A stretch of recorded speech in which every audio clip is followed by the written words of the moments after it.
네, 현일고 학생 여러분 안녕하세요. 자, 오늘은 공업에 대해서 한번 학습을 해보도록 하겠습니다. 첫 번째 시간이고요. 우리나라 공업의 발달입니다. 학습 목표입니다. 우리나라 공업 구조의 변화와 공업 특색을 설명할 수 있어야 되겠습니다. 이번 시간에는요, 공업 구조가 우리나라에서 어떻게 변해왔는지 시대적으로 한번 살펴보고요. 그리고 우리나라가 가지고 있는 공업의 특색에는 무엇이 있는지 살펴보도록 하겠습니다. 자, 먼저 공업 구조의 변화입니다. 자, 우리나라는 일제강점기를 거치면서요. 이때 산업의 어떤 기본적인 틀은 있었습니다. 하지만 6.25를 겪고 난 다음에 대부분의 시설들이 파괴가 되었죠. 그리고 원조에 의해서 겨우 연명하던 나라였습니다. 그러다가 1960년대에 들어와서 우리나라는 본격적으로 산업 발달, 공업 발달을 하기 시작을 합니다. 자, 그러다 보니까 대부분이 정부가 주도하는 방식이었고요. 그래서 수출을 해서 외화를 벌어들여야 잘 살 수 있다고 이제 정책의 방향을 잡았습니다. 자, 그런데 그때 당시 우리나라는 자본도 없고 기술도 없었기 때문에 노동력을 중심으로 한 경공업, 섬유나 신발 같은 산업들이 대도시를 중심으로 해서 발달하였습니다. 자, 근데 이것이 성공을 거두었어요. 자, 그래서 70년대에 넘어가게 되면은 이런 섬유나 신발의 가장 기초적인 소재 원료를 생산할 수 있는 중화학공업을 육성하기 시작을 합니다.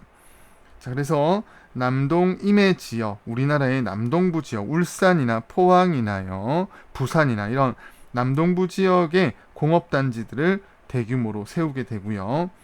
자본 집약적인, 그러니까 돈이 많이 들어가는 중화공업을 성장시키기 시작합니다. 자, 그것에는 뭐가 있냐면 철강. 먼저 철이 있어야 기계를 만들 수 있고 자동차도 만들 수 있고 배도 만들 수 있는 거 아닙니까? 그렇죠?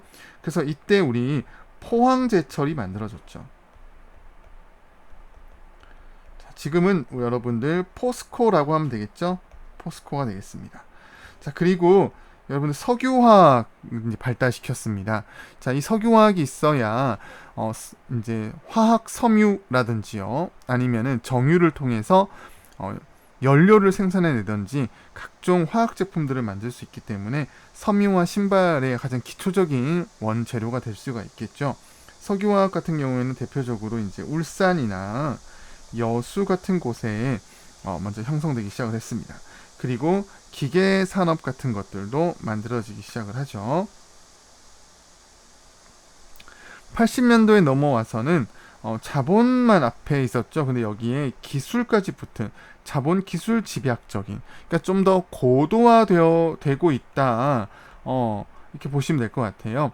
그래서 대표적인 자동차라든지요, 조선 산업 같은 것들이 발달하기 시작을 합니다. 그러니까 앞에서는 기술까지는 그렇게 강하게 필요하진 않았는데, 여러분들 자동차 조선에는 엄청난 기술이 들어가죠, 그렇죠? 이런 산업들을 성공적으로 발달시키기 시작을 합니다. 자, 그리고 90년대에 들어와서는 첨단 산업 정책에 의해서요, 특히 고급 인력과 자본이 많은 수도권을 중심으로 지식 기술 집약적인 첨단 산업이 발달하게 됩니다. 반도체나 뭐 삼성 생각하면 되겠죠, 그렇죠? 그 다음에 컴퓨터, 신소재, 생명공학 같은 산업들이 수도권을 중심으로 해서 발달을 하기 시작을 합니다. 최근에는요, 신기술 융합 산업이 성장하고 있어요.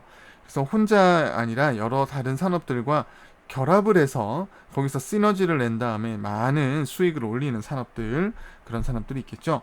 고부가 가치 산업의 비중이 점점 커지고 있습니다. 싼 것을 많이 팔기보다는 고급 기술들을 이용한 고급 상품들을 만들고 거기서 많은 돈을 버는 것이 되겠죠. 자, 그러다 보니까 제조업, 뭔가 물건을 만들어내는 업에서 벗어나서 IT 같은 업체들이 증가합니다. 그래서 이런 것들을 우리가 탈공업화가 진행되고 있다, 이렇게 말하면 될 것 같아요. 시대별 주요 수출 품목들을 한번 보도록 하겠습니다. 60년대는요, 아직 우리나라가 산업 발달이 제대로 이루어지지 못했거든요. 그래서 철광석, 텅스텐, 인삼 같은 1차 상품 위주의 수출이 이루어졌습니다. 그리고 수출 대상 국가는 59개국 정도 있었다고 합니다. 자, 그러다가 1970년에 오면서 이제 우리나라 노동집약적인 섬유나, 그렇죠?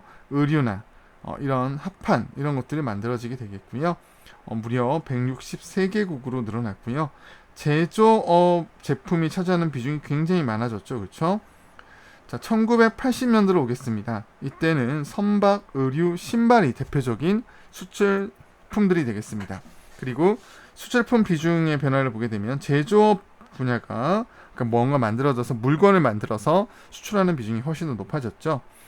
자, 1990년도로 들어오겠습니다. 이때부터 반도체와 같은 첨단 산업들, 그 다음에 기술 집약적인 자동차와 선박 산업들이 성장을 하기 시작하고요.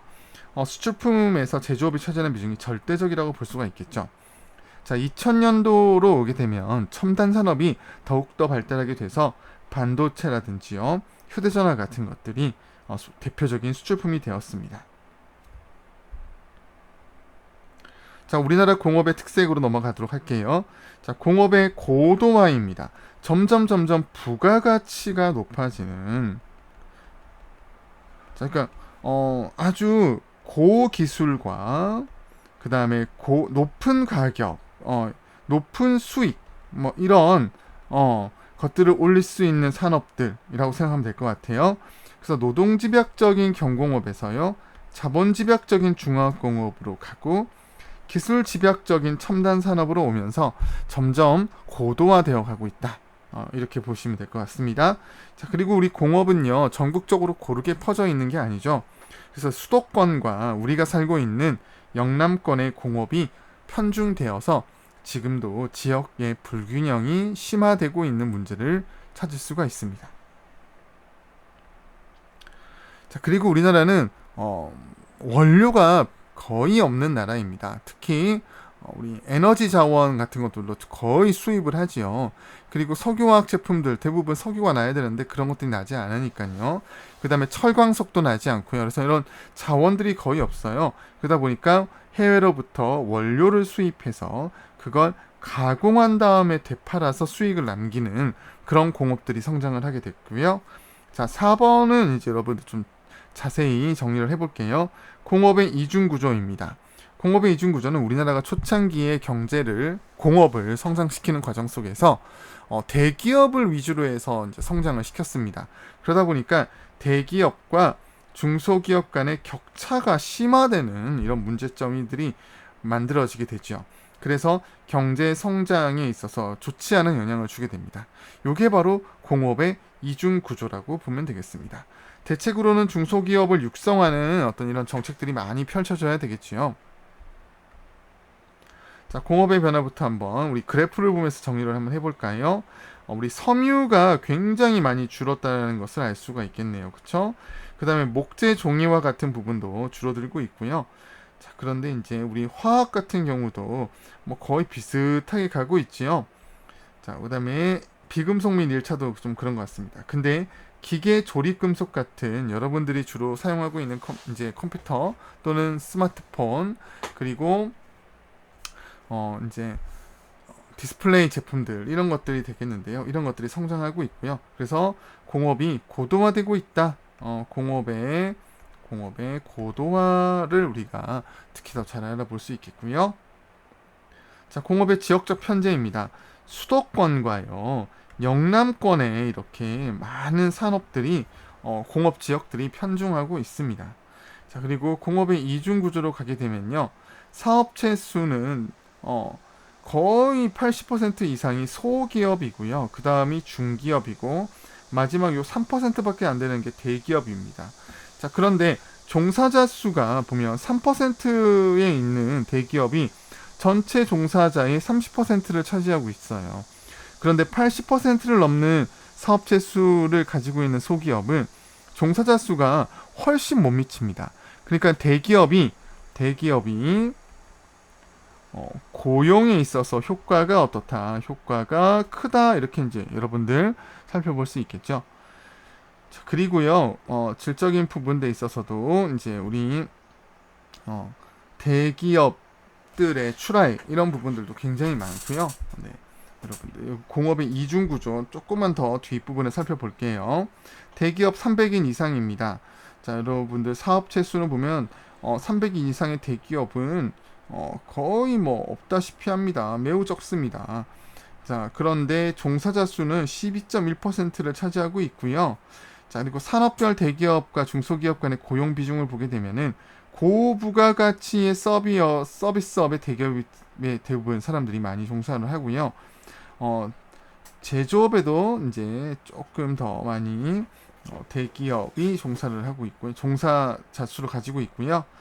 그런데 건설업, 저부가가치 산업 같은 이런 돈을 많이 못 버는 쪽에서는 오히려 중소기업의 비중이 높은 걸 알 수 있습니다.